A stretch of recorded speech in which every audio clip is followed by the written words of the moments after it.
Un jour d'automne 1970. Rencontre de football Albanie-Hollande. Tout Tirana est là. Ailleurs, les sociétés de consommation. Ici, la bicyclette. Chacun l'a compris tout bas, personne ne le dit trop haut. Au-delà du sport, c'est un peu le match Est-Ouest qui se joue. Un match qui dure, soit dit en passant, depuis 25 ans. L'Albanie garde bien ses portes. Elle ne s'ouvre pas sans réfléchir au regard de l'Occident. Le stade de Tirana fut jusqu'ici, pour les reporters occidentaux, la seule chance de jeter comme en coulisses de furtifs regards sur la vie albanaise.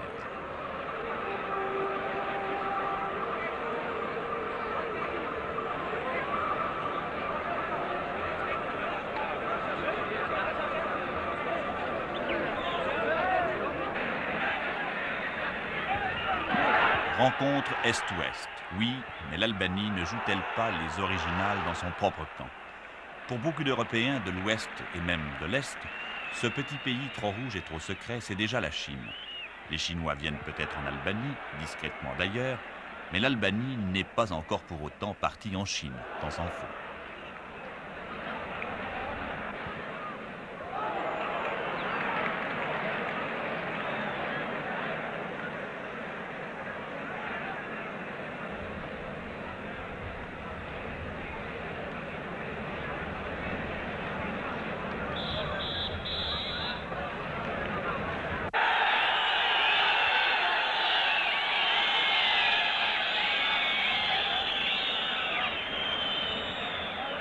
Que l'Albanie se veuille avant tout albanaise, les murs de ce stade le proclament.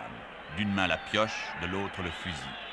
À cette image clé, symbole de l'identité nationale, répondent d'autres slogans. L'endurance physique pour le travail et la défense est un devoir patriotique. Pas d'éducation communiste sans éducation physique. Plus vite, plus haut, plus loin, etc. Autres cieux, autre publicité.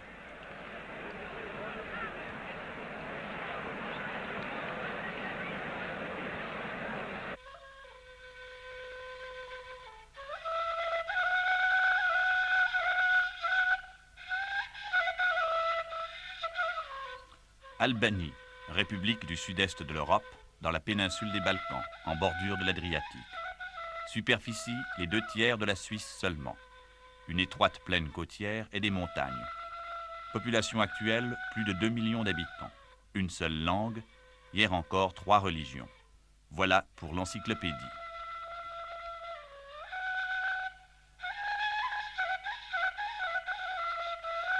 Le mot albanais signifie à l'origine « fils de l'aigle ». La montagne ici symbolise la résistance. Voilà pourquoi les Albanais, hier sentinelles de l'Europe en face des Turcs, sursautent lorsqu'on les soupçonne aujourd'hui de livrer l'une des portes du vieux continent à la Chine. Les torrents et les rivières d'Albanie ne coulent pas vers l'Orient.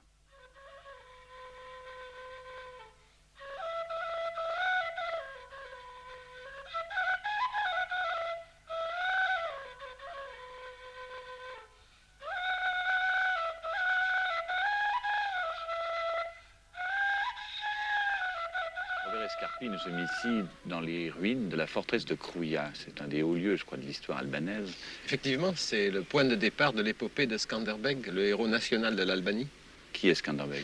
Skanderbeg, je dirais que c'est un peu l'équivalent de Jeanne d'Arc pour les Albanais. C'est le début de l'identité nationale, c'est le début de l'Albanie. Skanderbeg était un prince, Georges Kastrioti, qui a été élevé chez les Turcs. Les Turcs avaient l'habitude d'enlever comme ça des héritiers nobles. Et il est devenu un grand général de l'armée turque, si bien qu'on lui a donné le surnom d'Alexandre, Skanderbeg. Et il a, à partir de, je crois que c'est 1444, il s'est dressé contre la puissance des Turcs et tout seul, il a entamé une lutte nationale et dont le point de départ est ici, c'est Krouia, c'est le cœur même de la résistance albanaise aux Turcs et cette résistance a duré 25 ans. Il a tenu ici en Albanie plus longtemps que le reste de l'Europe puisque sa résistance, enfin sa mort, se situe bien après la prise de Constantinople par les Turcs. C'était une sorte de héros européen, en fait, parce que la crainte des Turcs était générale en Europe. Exactement. D'ailleurs, la révolte de Skanderbeg a été liée à des tentatives de révolte comme celle des Hongrois pour faire reculer les Turcs. Ça a marqué les limites du monde occidental et Skanderbeg est une de ces résistances. Mais ce qui est important, c'est que c'est en même temps la prise de conscience du peuple albanais comme tel. Il avait une tactique particulière Là aussi, il y a quelque chose qui est très intéressant, c'est qu'on pourrait presque dire que Skanderbeg est un des inventeurs de la guérilla, en ce sens que sa tactique, qui est restée célèbre, était de ne pas s'enfermer dans une citadelle comme le prince féodal, mais de laisser là une garnison avec des hommes sûrs, bien entendu, qui défendaient la citadelle, et lui de prendre le maquis, de prendre la campagne, de harceler les arrières. Et en cela, il est particulièrement un héros pour l'Albanie actuelle, parce que c'était bien un de ces chefs dont on peut dire qu'ils étaient dans le peuple comme un poisson dans l'eau. Est-ce qu'on peut considérer qu'au fond, l'épopée de Skanderbeg, c'est l'an 1 de l'Albanie? Je ne sais pas si on pourrait dire que c'est l'an 1 de l'Albanie, parce que l'Albanie a eu des ans 1 extrêmement nombreux. Il y en a un qui se situe certainement dans la nuit des temps, plusieurs millénaires avant le Christ. Il y a eu un an 1 de l'Albanie au 19e siècle, au moment de la Renaissance albanaise, avec des intellectuels. Il y a eu un an 1 de l'Albanie quand l'Albanie est devenue indépendante après la Deuxième Guerre mondiale, et la Première Guerre mondiale, pardon. Et puis, il y a eu un an 1 de l'Albanie nouvelle, celle qui est née de la Deuxième Guerre mondiale, de la révolte populaire, de la révolution albanaise. Mais si Skanderbeg n'est que un des ans 1 possibles de l'Albanie, moi je dirais que c'est l'an 1 du défi albanais.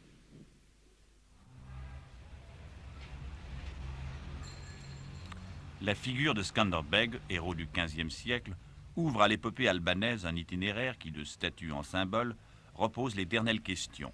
Qu'est-ce qui, dans l'histoire d'un pays, appartient à la politique, et qu'est-ce qui, dans sa politique, appartient à l'histoire? Le prince Skanderbeg peut conduire à Lénine sans l'annoncer. En 5 siècles, le pays s'affirme et change. C'est de l'histoire. Lénine n'a pas tourné le dos à Staline. En un quart de siècle, le régime s'affirme aussi, mais lui ne change pas. C'est de la politique. Pourquoi aujourd'hui Staline à Tirana? Nous sommes pour le marxisme-léninisme pur. Voilà pourquoi, à côté de nos héros nationaux, comme Skanderbeg, nous avons érigé aussi la statue de Lénine et celle de Staline. Vous connaissez déjà toutes les calomnies qui sont inventées par les ennemis du marxisme-léninisme, en premier lieu par les révisionnistes modernes de Moscou, sur la personnalité de Staline. Si vous voyez des statues à Tirana ou dans d'autres villes de l'Albanie de Staline, cela veut dire que Staline vit dans le cœur des Albanais. Parce que Staline est considéré chez nous comme un grand révolutionnaire, comme un théoricien, un praticien de la révolution, comme un élève fidèle de Lénine. Et nous considérons que c'est sous la direction de Staline que l'Union soviétique a pu construire le socialisme, c'est-à-dire construire une économie, une industrie, une agriculture, etc., qui a fait de l'Union soviétique un État puissant, même au point de vue militaire, ce qui lui a donné la possibilité d'écraser les armées hitlériennes et sauver de cette façon l'Europe et tous les autres peuples du monde. Voilà pourquoi nous respectons en Staline un grand révolutionnaire et un grand homme d'État.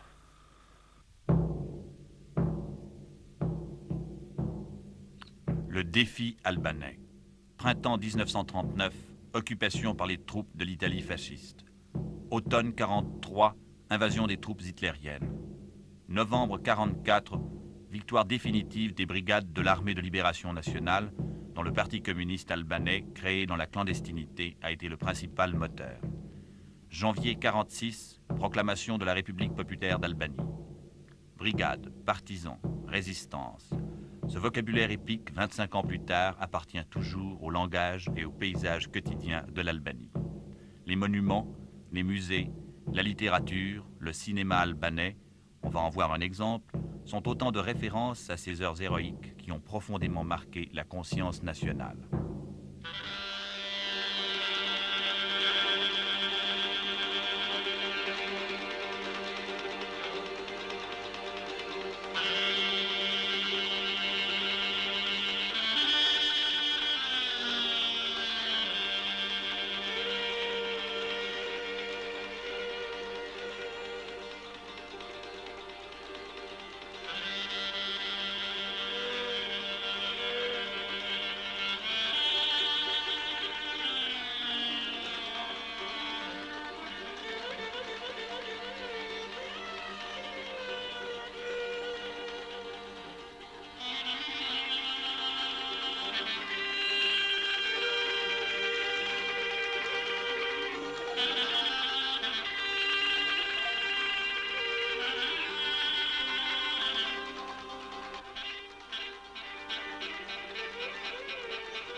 Dans la foulée de Staline, le camarade Enver Hoxha, le chef le plus remarqué de la résistance, qui va à l'avenir conduire le pays.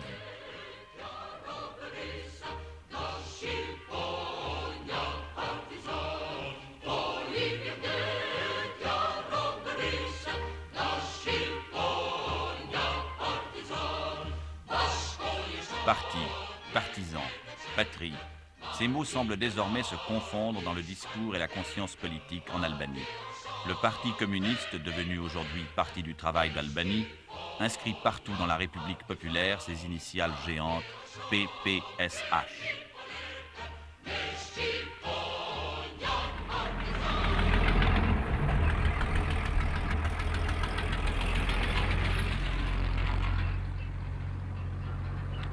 Qui dira jamais les heures d'effort qu'ont coûté aux jeunesses paysannes, ouvrières ou étudiantes ces pierres qu'il a fallu transporter, entasser et aligner pour que soit présent jusqu'au sommet des montagnes le nom du parti et celui du premier secrétaire du comité central, le camarade Enver Hoxha. Aux inscriptions coutumières s'ajoute encore cette année l'abréviation d'une date, celle des élections générales fixées au 20 septembre. Elles ont lieu tous les 4 ans. Pas de propagande contradictoire à l'occidental, bien sûr, mais une invitation par le slogan et par l'image à se pénétrer des devoirs qu'impose la construction du socialisme.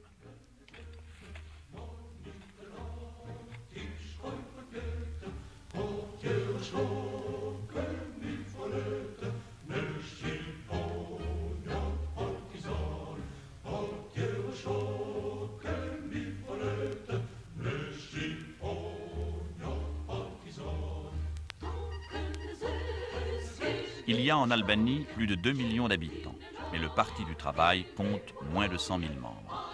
Pour être reçu membre du parti, il faut d'abord faire ses preuves.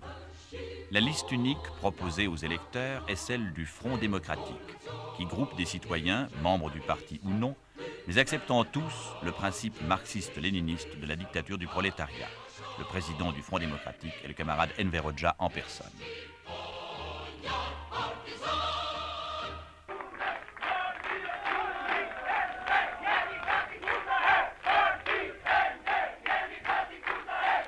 Petrella, 870 habitants, le matin des élections. C'est dimanche, jour de repos. Dès les premières lueurs de l'aube, les hommes et les femmes se mettent en route pour aller accomplir dans une atmosphère de culte civique et de fête leur devoir d'électeur. Les élections aujourd'hui sont triples. Il s'agit d'élire en effet non seulement les membres de l'Assemblée populaire nationale, mais également les membres des conseils populaires locaux, ainsi que ceux des tribunaux populaires.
Le local de vote est installé dans la maison de la culture du village.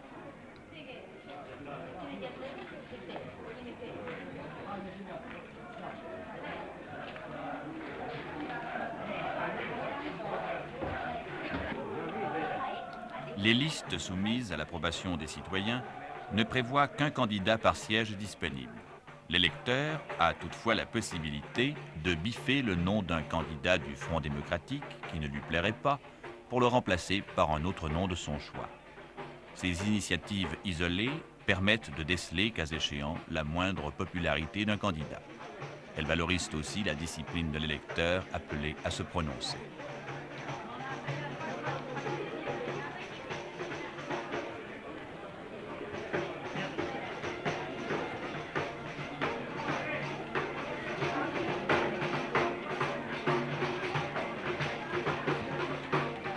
Dans le régime étatique albanais, les élections sont en fait un immense plébiscite.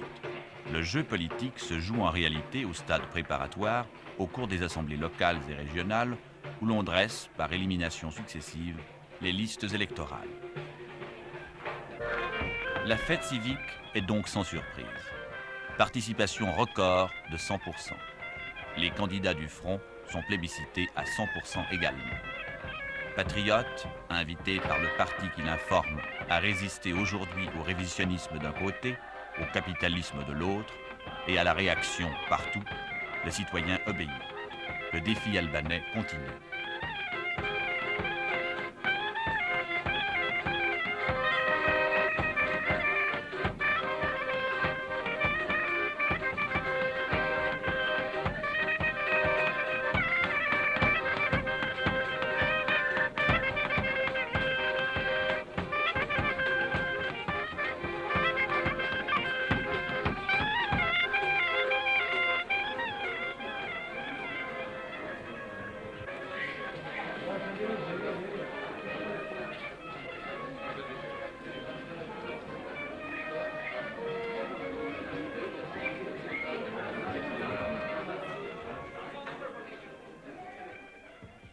Le portrait d'Enver Hoxha est partout. Nous souhaitions filmer le premier secrétaire au moment où il se rendrait lui-même aux urnes. On nous a laissé entendre que c'était là un privilège réservé aux opérateurs albanais. Voici la séquence qu'ils ont tournée pour nous.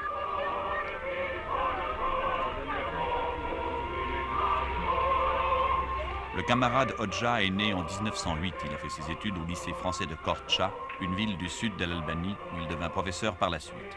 Il a vécu 6 ans en France. C'est lui qui fonda le Parti communiste albanais en 1941, en pleine résistance. D'aucuns voient en lui un doctrinaire, une sorte de chef spirituel du marxisme à l'état pur.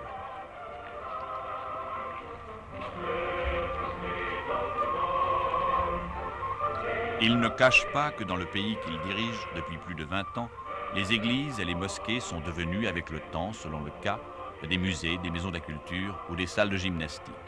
Voici comment, dans la chapelle marxiste albanaise, on analyse, selon le dogme Hoxha, le facteur historique religieux.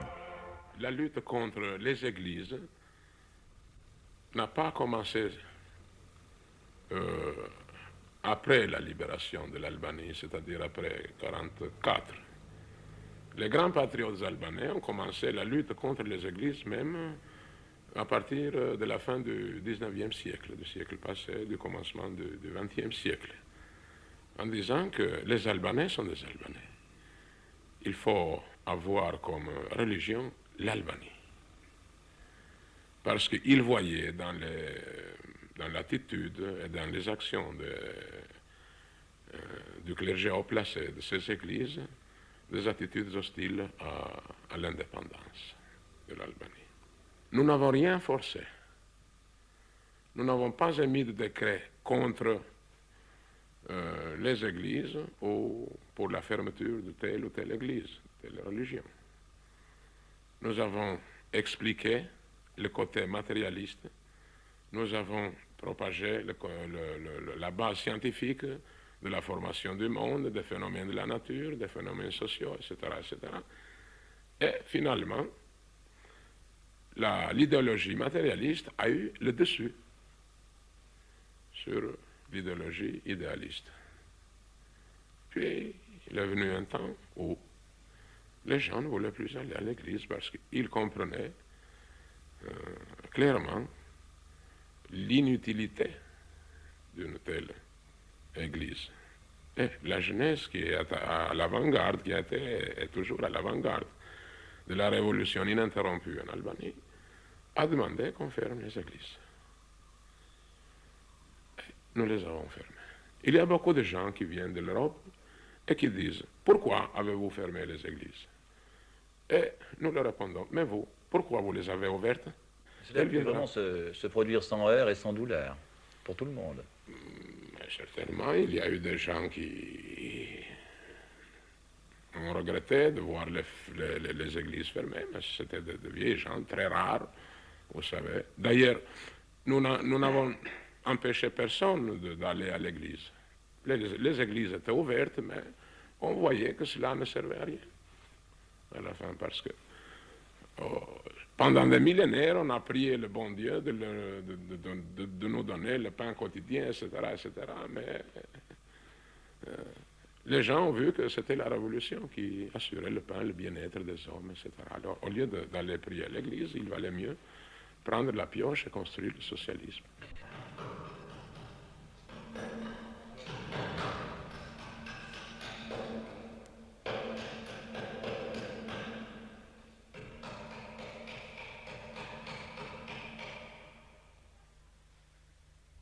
Ici, c'est à coups de masse qu'on édifie l'image saine d'un socialisme pur. Il n'y a pas de beauté pour soi. Il n'y a de beauté que pour la patrie. Et la patrie aime qu'on la serve l'arme à la main.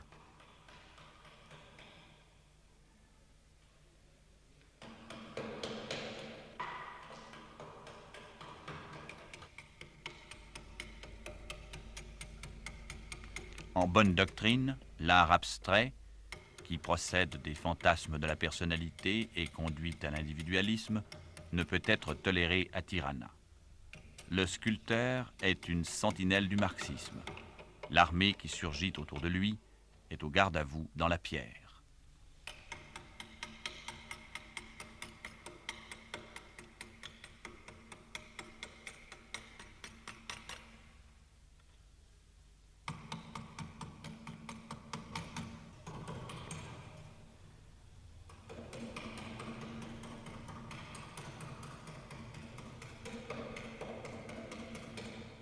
Dimitar Chouteriki, président de l'Union des écrivains et des artistes, répond avant qu'on l'interroge. Nous pensons que c'est une société nouvelle. Et nous devons l'aider, l'aider de tous nos moyens pour qu'elle puisse se construire, n'est-ce pas? Et nous avons des livres, nous écrivons des livres pour l'aider. Comment? En révélant aux gens ce que c'est cette société, ce qu'il y a de bien dans la société, et qu'il faut, n'est-ce pas, aider, n'est-ce pas, pour que ça aille de l'avant, et ce qu'il y a encore de mauvais dans cette société, qui provient des anciennes sociétés, n'est-ce pas, et qu'il faut détruire encore. Nous pensons que dans les âmes de nos gens, n'est-ce pas, il y a quelque chose de l'ancienne société qu'il faut encore détruire.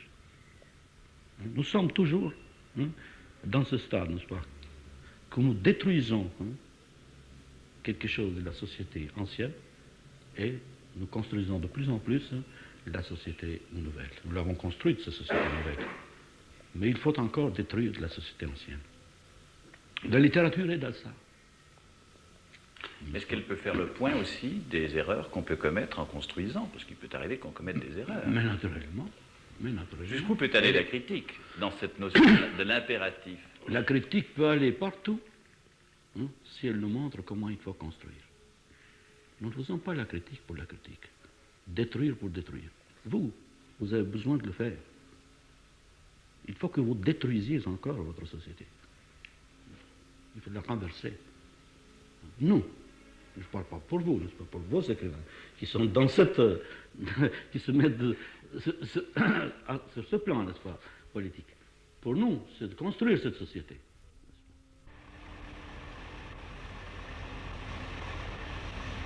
Petit pays agricole et sous-développé du temps du roi Zog, l'Albanie s'est découvert, après la guerre, avec l'appui de Staline, une vocation industrielle. Les richesses de son sous-sol, cuivre, chrome, fer, nickel, houille et pétrole, justifiaient pleinement ses ambitions.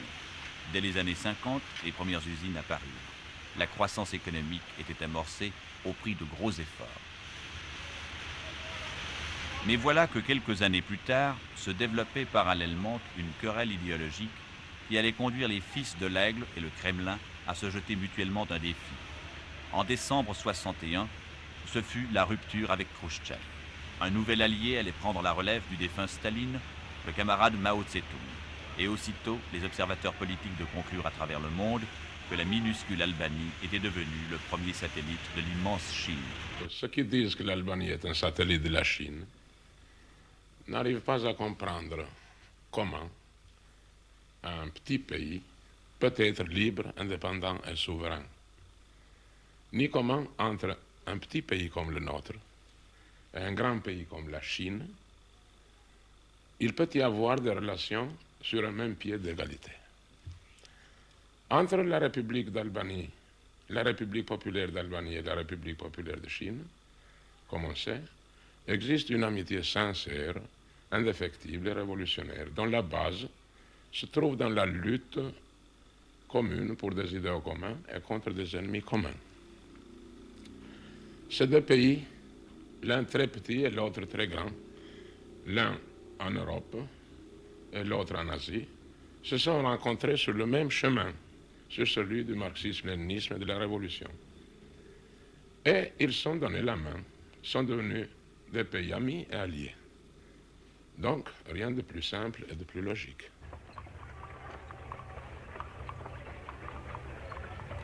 C'est donc avec l'aide de Pékin que l'Albanie poursuit depuis 1962 son développement industriel.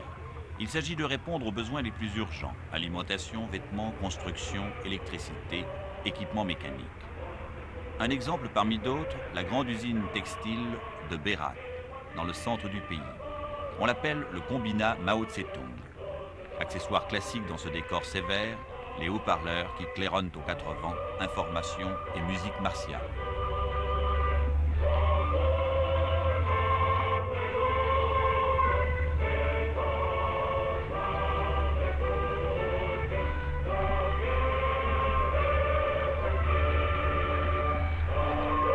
« 6000 ouvriers sont employés ici, 3500 femmes et 1500 hommes, en 3 équipes de 8 heures. La semaine de travail est de 48 heures dans toute l'Albanie.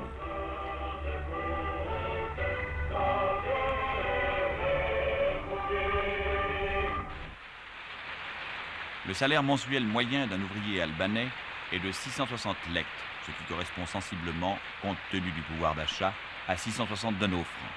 Fait remarquable, pas d'impôt direct et des loyers très bas. Autre fait remarquable, l'ingénieur en chef, responsable de toute l'entreprise, gagne, lui, 920 lek seulement. Cet écart dérisoire est dans la ligne de l'esprit révolutionnaire que le Parti du Travail entend maintenir en Albanie.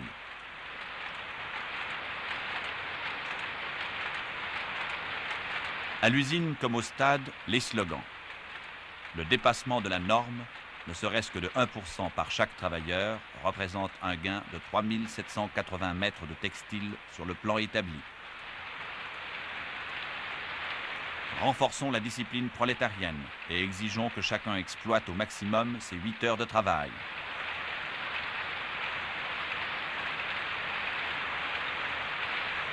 Pas de relâchement dans la vigilance révolutionnaire, ni aujourd'hui, ni demain, ni jamais.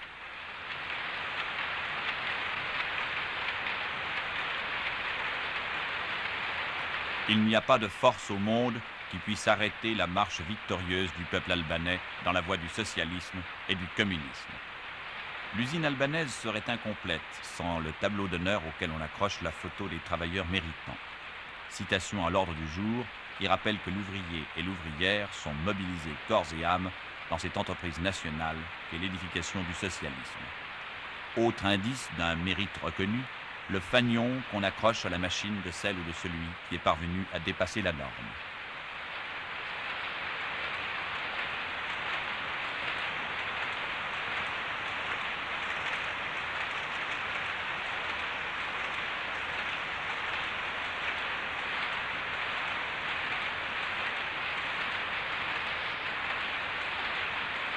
Elle se nomme Margarita Moucha, mariée, un enfant. Son mari est employé comme elle dans cette industrie.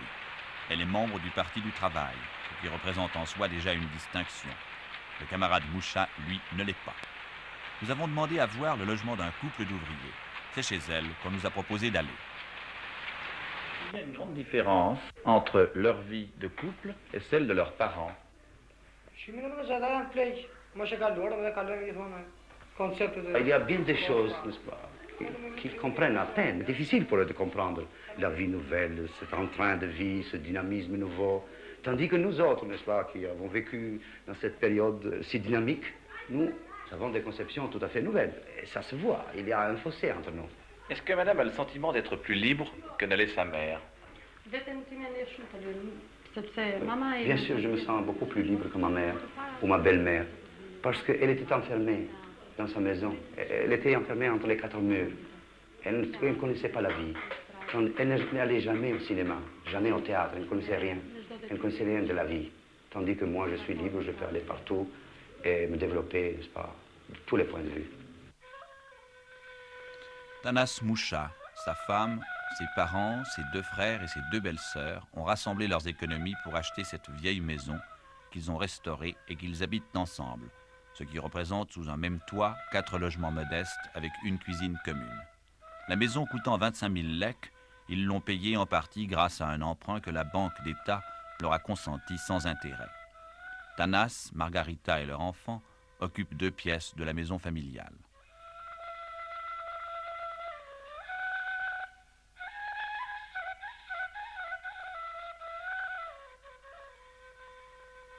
Aucune trace de luxe. La simplicité est l'une des constantes de l'éthique marxiste en Albanie. Là où le confort s'installe, l'individualisme menace. Est-ce qu'ils parviennent à faire des économies?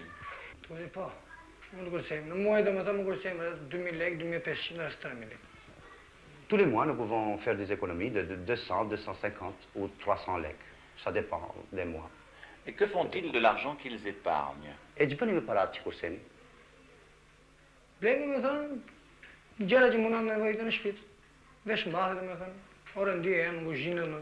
achetons tout ce que nous avons besoin dans la maison, que ce soit des meubles, des vêtements, de la vaisselle, cuisine, etc. Donc de l'équipement. De l'équipement. Mais ils ne mettent pas de cet argent à la banque. Nous avons une banque dans Kursimit? Oui, c'est là que nous les mettons. Alors qu'est-ce qu'ils comptent acheter la prochaine fois quand ils auront épargné de l'argent?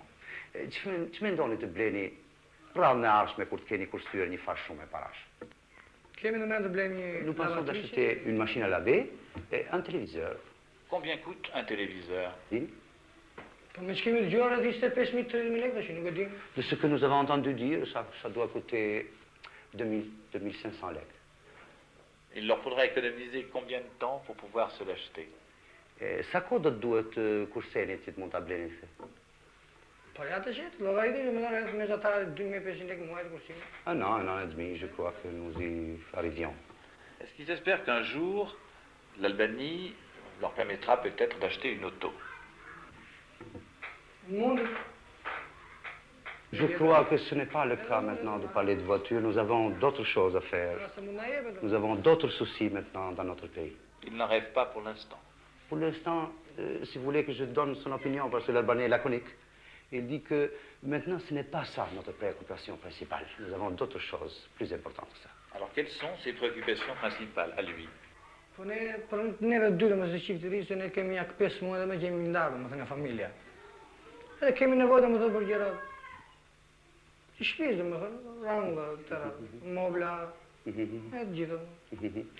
Maintenant, il dit, n'est-ce pas, maintenant, il dit, ce qui nous préoccupe, c'est autre chose, c'est la construction de la vie nouvelle dans notre pays.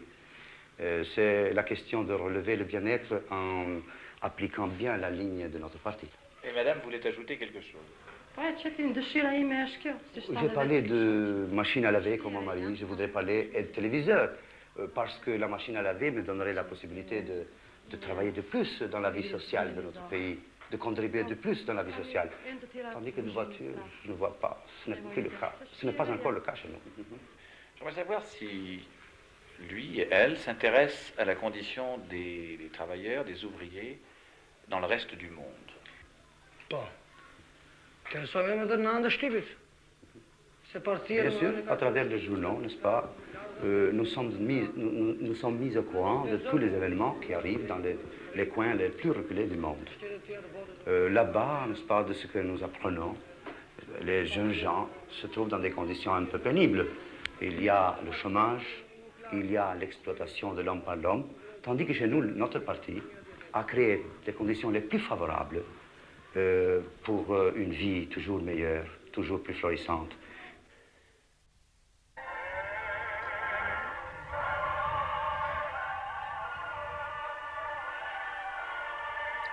Toute la terre albanaise est exploitée aujourd'hui collectivement. Nous avons visité une coopérative de la côte, à l'extrême sud du pays. Lukova, 700 habitants, est accrochée au-dessus d'une mer très bleue dans un décor de vignes sauvages et d'orangers. Maïs, blé, agrumes, oliviers, figues, poires et pêche, un peu d'élevage aussi, telles sont les ressources de la région. Même les ondes sont captées en commun. Au bout du monde, dans les rues du village, comme à l'usine, Radio Tirana triomphe de tous ses haut-parleurs.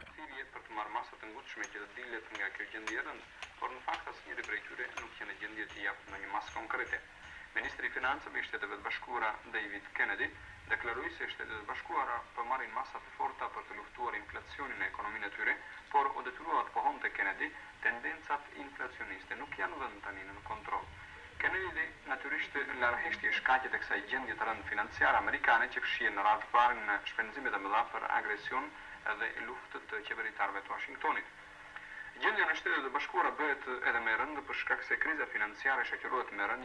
Le paysan qui nous reçoit est un ancien propriétaire terrien. Âgé de 67 ans, il a eu 5 fils et 3 filles. 2 de ses fils ont fait des études de sciences et ont quitté la terre. J'aimerais savoir quelle a été sa réaction lorsque on a décidé de créer la coopérative. Est-ce qu'il l'a accepté comme ça, sans autre? Les premiers temps, n'est-ce pas, bien sûr, nous avons réagi d'une façon un peu, pas très content, mais en constatant les progrès, n'est-ce pas, faits par les coopératives qui avaient été créées depuis le 1946, alors nous avons vu, n'est-ce pas, que les gens qui faisaient part dans ces coopératives vivaient mieux que nous. Alors nous avons été contents de faire part de la coopérative. Est-ce qu'il avait des problèmes en tant que producteur? Bien sûr,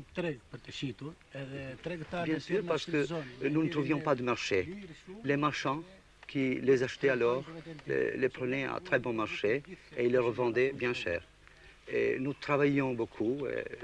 C'était difficile pour nous, n'est-ce pas, d'assurer le pain quotidien, tandis que les autres s'enrichissaient sur nos dépens. Est-ce qu'il est resté propriétaire de sa maison? Oui, je suis propriétaire. Est-ce qu'il a gardé en propriété une certaine parcelle de terre autour de sa maison? Oui, une petite parcelle, n'est-ce pas, qui sert pour l'économie de la maison. Alors, quels sont ses revenus aujourd'hui?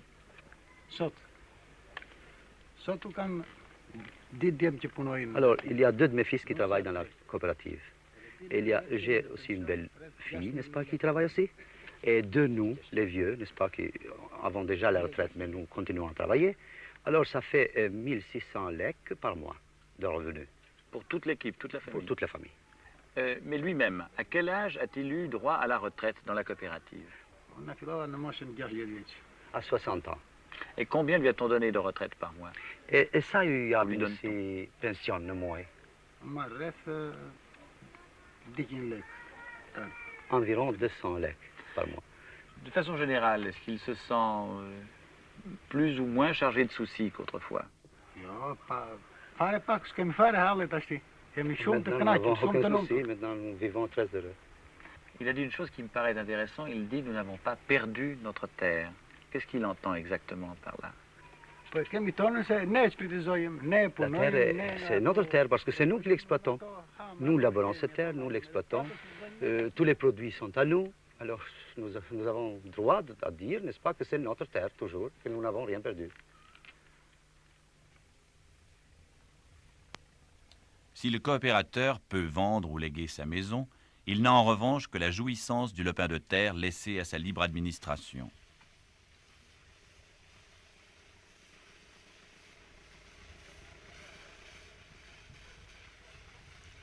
L'ensemble de la coopérative compte 150 000 arbres fruitiers. Les plus vieux ont l'âge de l'Albanie nouvelle, un quart de siècle. On réalise une récolte d'oranges et de mandarines et 2 ou 3 de citrons par an.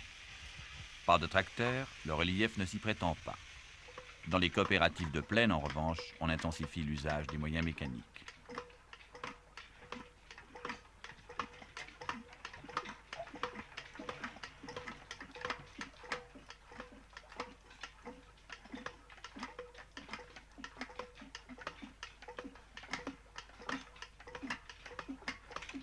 Les membres de la coopérative sont rétribués en fonction des journées de travail fournies.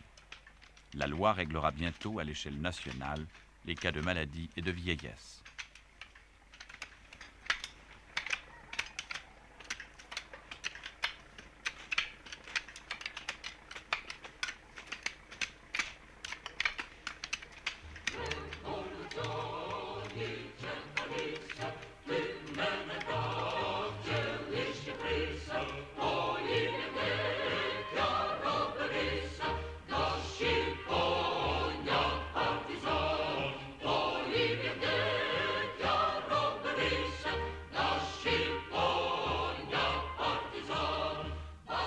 Devant ces collines taillées à la main, mieux encore que devant des plaines labourées en damier par des machines et des tracteurs, on mesure la prodigieuse efficacité d'un effort collectif. On comprend aussi que, par endroits, les statistiques puissent accuser, en 10 ans, une augmentation de la production de 100%.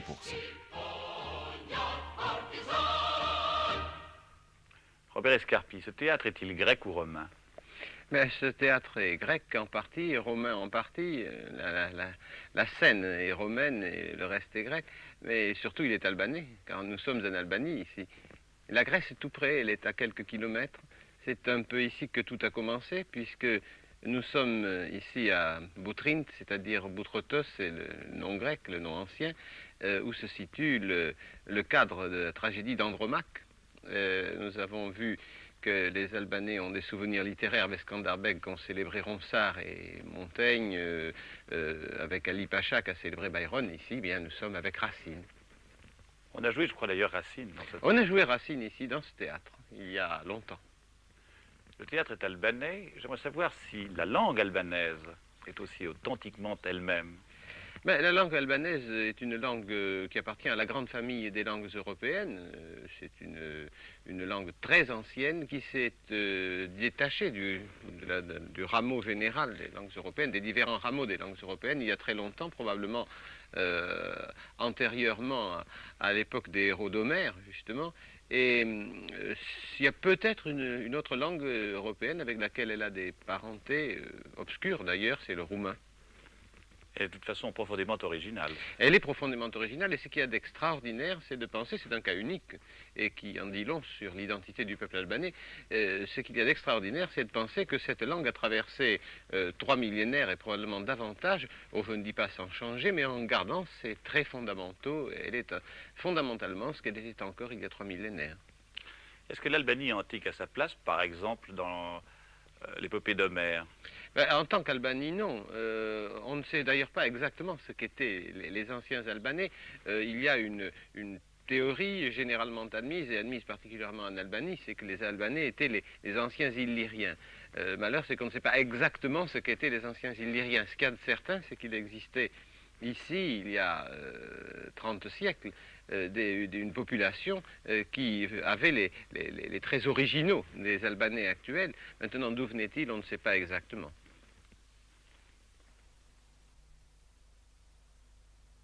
À ces vestiges antiques, les fils de l'aigle, si farouchement nationalistes, n'apprécient pas que le visiteur prête étiquette gréco-latine. Il leur tient à cœur d'affirmer qu'à l'époque des Césars, les Illyriens, leurs lointains ancêtres, savaient déjà résister face à l'impérialisme de Rome. C'est le même réflexe qui leur fait froncer le sourcil lorsqu'on colle aujourd'hui la marque de fabrique maoïste sur leur courageux effort de développement économique. Autre expression, vivante celle-ci, de l'identité nationale, la musique et la danse folklorique sont cultivées fidèlement en Albanie nouvelle. Visage inédit d'une coopérative peut-être, mais visage éternel d'un pays.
les Albanais, nous sommes partis de l'Europe. Nous nous sentons participants à la culture européenne par notre civilisation et par notre expérience historique.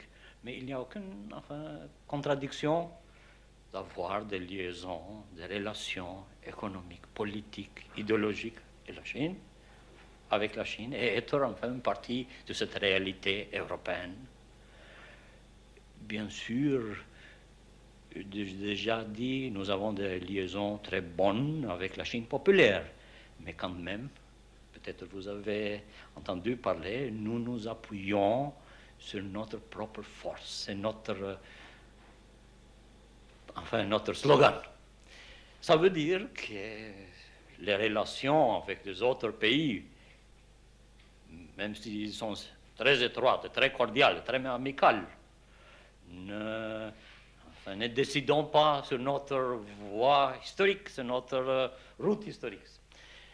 Ainsi que je vous dirais que nous sommes liés, pas seulement par des intérêts économiques et politiques, avec toutes les évolutions européennes, nous sommes une partie de cette évolution. Nous sommes une partie active de cette évolution. Je crois qu'on ne peut pas comprendre enfin l'Europe d'aujourd'hui sans aussi cette participation albanaise.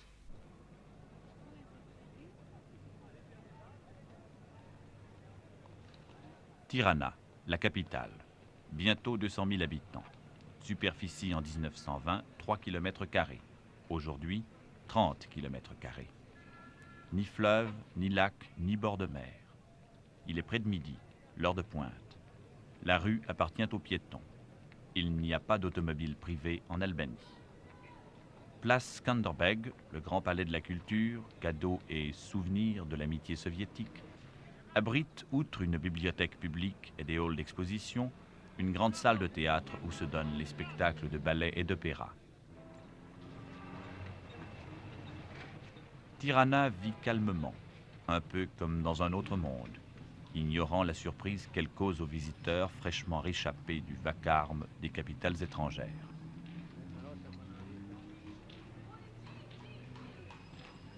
L'amitié sino-albanaise a droit à quelques tableaux d'honneur et à quelques vitrines. On y voit le président Mao, encadré de quelques scènes qui reflètent la vie quotidienne en Chine populaire.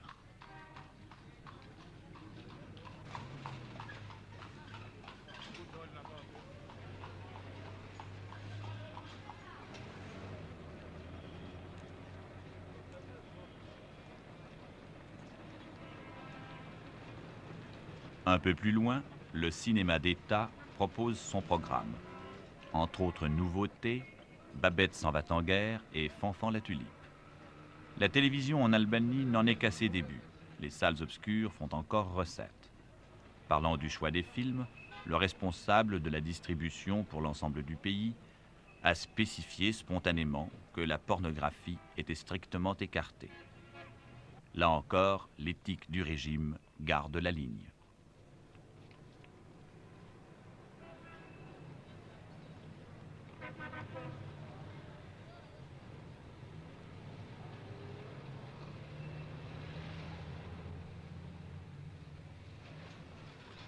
Il n'existe absolument plus aucun commerce privé en Albanie.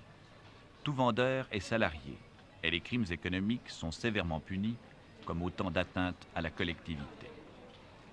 Dans les devantures, l'Albanais découvre ce qui s'y trouve et nous, les étrangers, ce qu'on n'y voit pas.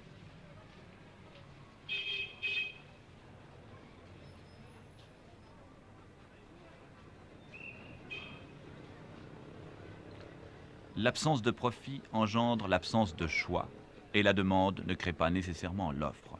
L'argent ne joue plus le même rôle, il perd sa magie.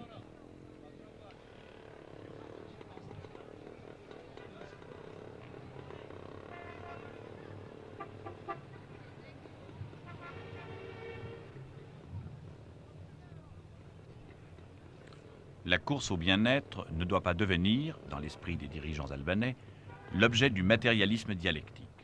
Le marxisme pur exige à leurs yeux que l'homme se garde de ses penchants à l'individualisme et au confort qui conduisent inévitablement à l'embourgeoisement. Il faut, disent-ils, par une révolutionnarisation constante de la société, éviter le retour aux privilèges de classe. Ainsi, la réduction draconienne des écarts de salaire. Ainsi, l'abolition des grades dans l'armée. Ainsi, l'obligation pour les intellectuels de s'astreindre un mois chaque année à un stage dans la production, ceci dans un emploi manuel. Cette règle vaut en principe aussi bien pour le petit fonctionnaire que pour le ministre. Revoluțiunii ideologice și culturale ne vin ton, spies perverse revoluțiunii ton socialiste. En Albanie, toute la vie, le travail des gens, leurs pensées et leur conscience ont suivi un processus continu de révolutionnarisation pendant toute cette période de 26 ans où l'Albanie poursuit sa voie socialiste.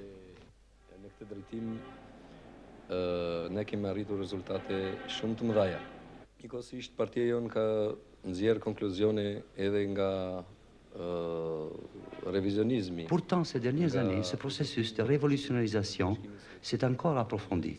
Premièrement, parce que notre pays a terminé la construction de la base économique du socialisme et est passé à l'étape de l'édification totale de la société socialiste. Deuxièmement, parce que le Parti du travail d'Albanie a su tirer les leçons nécessaires de la meilleure expérience de l'Union soviétique et de nombre d'autres pays socialistes où les révisionnistes ont usurpé la direction du parti et du pouvoir. Étant donné que ce sont les hommes qui font la révolution et la contre-révolution, c'est précisément les hommes que ce processus concerne en premier lieu.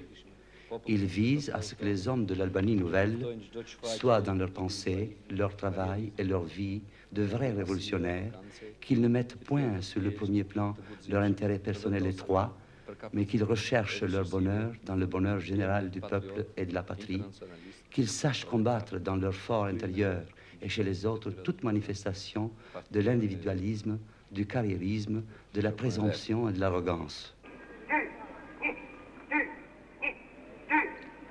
Tirana, 7h30 du matin, les parvis de l'université. Précisons que ces élèves ne sont pas ceux de l'Institut de culture physique. À la Libération, l'Albanie comprenait 83% d'illettrés. Aujourd'hui, l'université de Tirana, créée en 1957, compte dans ses 7 facultés et 28 spécialités près de 8000 étudiants. La discipline qui règne dans la maison n'exclut pas qu'on laisse poindre parfois dans son sourire une lueur d'ironie ou de scepticisme. Tous les élèves ne sont pas boursiers. La situation des parents entre encore en ligne de compte à Tirana lorsqu'on apprécie la situation de l'étudiant.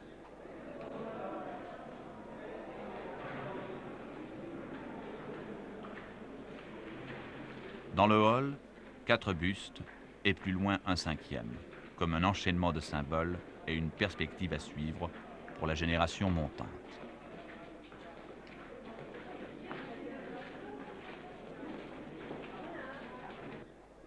Engels.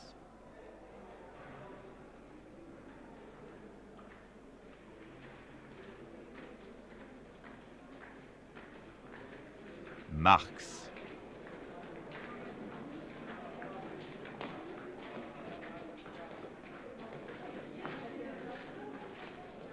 Lénine.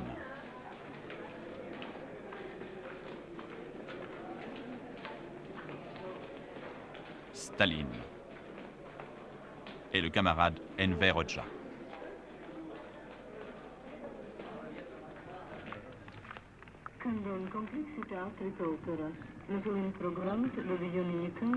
À la cité universitaire, 4000 garçons et 1300 filles. Les visites des garçons aux filles dans leur pavillon et réciproquement ne sont pas admises. Seule la cantine et certains lieux de récréation sont mixtes. Pour tout le monde, ici encore, aux 4 vents du campus, les haut-parleurs et le programme de Radio Tirana.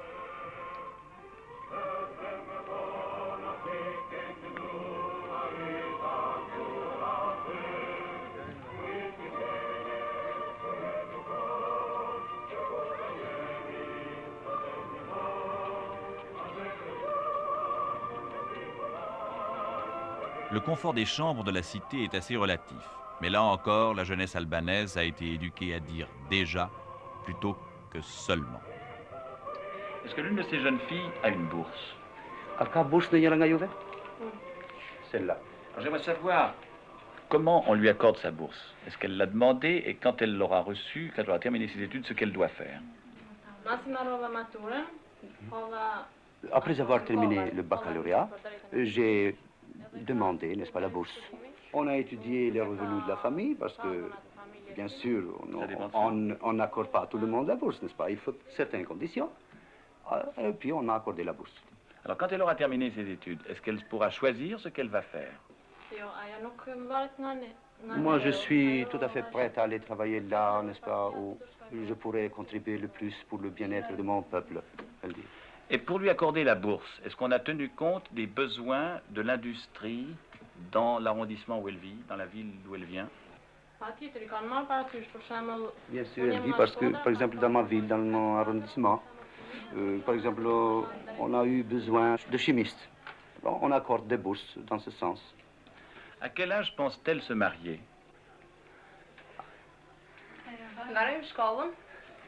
Elle dit, n'est-ce pas, qu'après avoir terminé les études, peut-être nous aurons l'occasion de connaître une personne avec qui nous espérons, n'est-ce pas, mener une vie heureuse, et voilà. Mais elles n'ont pas cette idée déjà maintenant ici, pendant leurs études. Il y a des étudiants tout de même tout près d'ici. On ne peut pas exclure, n'est-ce pas, la possibilité de connaître une personne ici, et puis de demander, après avoir terminé les études, d'aller travailler ensemble et de nous marier. Est-ce qu'elles ont le sentiment qu'il y a une différence entre leur vie à elles et celle de leur mère? Auparavant, n'est-ce pas, nos mères ne pouvaient pas suivre les études parce que, par exemple, même si quelqu'une d'elles voulait faire cela, on leur disait, pourquoi faire ça? On disait à leurs parents, voilà, elles vont se marier, vous vous fatiguez, n'est-ce pas, pour les autres. Parce que ça ne restera pas chez vous. Elle sera mariée à une autre personne et ira habiter dans une autre famille. Tandis que nous, maintenant, n'est-ce pas, nous pensons tout à fait autrement. Nous avons toutes les conditions favorables pour continuer nos études, n'est-ce pas, et pour terminer les écoles.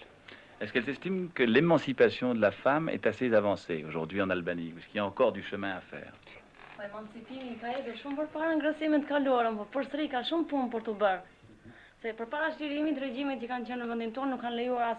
Bien sûr que l'émancipation est bien avancée maintenant. Il y aura encore beaucoup de choses à faire. Mais il faut toujours faire la comparaison avec le passé. Quand, à cause, n'est-ce pas, des conditions et des régimes antipopulaires qui existaient dans notre pays, la femme était vraiment dans une situation très difficile. La situation est tout à fait renversée maintenant. On ne peut pas faire de comparaison. J'aimerais savoir si il s'intéresse à ce qui se passe à l'extérieur, hors du pays. Oui, bien sûr. Bien sûr, nous lisons les journaux. Maintenant, il y a nos parleurs ici. Nous pouvons écouter, n'est-ce pas, les nouvelles. Ils ont parfois des contacts avec des étudiants étrangers ici? Toutes les fois qu'ils arrivent, n'est-ce pas, nous rendre visite ici. Nous les voyons, nous parlons, discutons avec eux. Et il y en a ici, à l'université? Beaucoup d'universités à Studentat, oui. Il y en a, oui. Des Vietnamiens, des Chinois, des Marocains, des Soudanais. Est-ce qu'ils pensent qu'on se fait une juste idée de leur pays à l'étranger? De ce que nous avons entendu dire, des lettres reçues par Radio Tirana, des auditeurs étrangers, nous croyons qu'on se fait une juste idée. Est-ce qu'ils sont au courant des différents mouvements qui, en ce moment, agitent plus ou moins les milieux d'étudiants à travers le monde? Est-ce qu'ils ont une opinion à ce sujet? Nous avons entendu parler, n'est-ce pas, des démonstrations qui ont eu lieu dans les pays de l'Amérique latine contre la structure des études décadentes qui existent là-bas.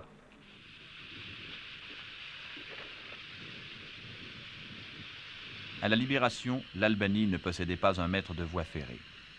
Elle en possède aujourd'hui des dizaines et des dizaines de kilomètres. Ce chantier-là est celui de la jeunesse. Il ne s'agit pas, dans l'optique des autorités albanaises, de réaliser des économies en mettant la pioche dans les mains des adolescents. Une entreprise spécialisée et mécanisée irait plus vite.